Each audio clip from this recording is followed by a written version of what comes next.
Hello, Priyanka's cooking স্টুডিওতে সবাইকে সুস্বাগতম। বাজারে কিন্তু অনেক কাঁচা আম চলে এসেছে, তো আজকে আমি কাঁচা আমের টক মিষ্টি একটি আচার বানাবো। এটার জন্য আমি আমগুলোকে সুন্দর করে কেটে লবণ হলুদ মাখিয়ে একটু রোদে শুকিয়ে নিয়েছি।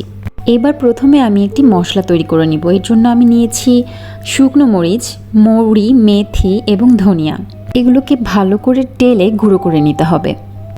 যেহেতু এই আচারটা আমি একটু মিষ্টি করব, এজন্য আমি এখানে 5 কাপ চিনি নিয়ে নিয়েছি।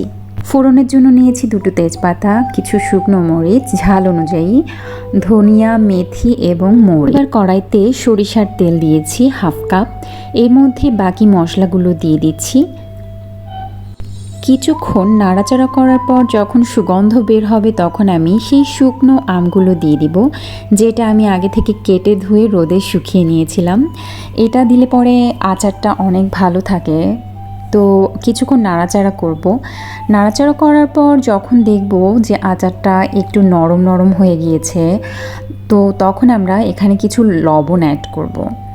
লবণের পরে আমরা হলুদের গুঁড়া অ্যাড করব এবং 1 চামচ মরিচের গুঁড়া অ্যাড করব।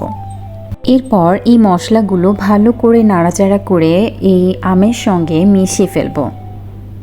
যেহেতু আমি 1 কেজি আম নিয়েছি এবং আমার আচারটা আমি একটু মিষ্টি করার চেষ্টা করছি, এজন্য আমি এখানে 5 কাপ চিনি অ্যাড করেছি এবং অনবরত নাড়াচাড়া করছি। এই আচারটিতে একদমই পানি ব্যবহার করা যাবে না। এই চিনির শিরা দিয়েই এই আচারটা তৈরি হবে। এটা দীর্ঘদিন সংরক্ষণ করা যাবে। চিনি অ্যাড করার পর যখন আমগুলো সফট হয়ে আসবে তখন আমরা আগে থেকে তেলে গুঁড়ো করে রাখা মশলার থেকে অর্ধেক মশলা এই আমের মধ্যে অ্যাড করে নাড়াচাড়া করব এবং সম্পূর্ণ মশলাটা এই আমের এবং চিনির শিরার সাথে মিশিয়ে ফেলব। এই আচারটি তৈরি করার সময় একটু খেয়াল রাখবেন চুলার আঁচ যেন মিডিয়াম টু লো হিটে থাকে। এবং দেখতেই পাচ্ছেন আমার আচারটা কিন্তু অলমোস্ট রেডি এবং বাকি মশলাগুলো আমি দিয়ে নামিয়ে ফেলবো। বন্ধুরা, আমার আচার কিন্তু রেডি। আপনারা দেখতেই পাচ্ছেন কতটা ইয়ামি দেখতে হয়েছে। এটা কিন্তু খেতেও অনেক মজা হয়েছে।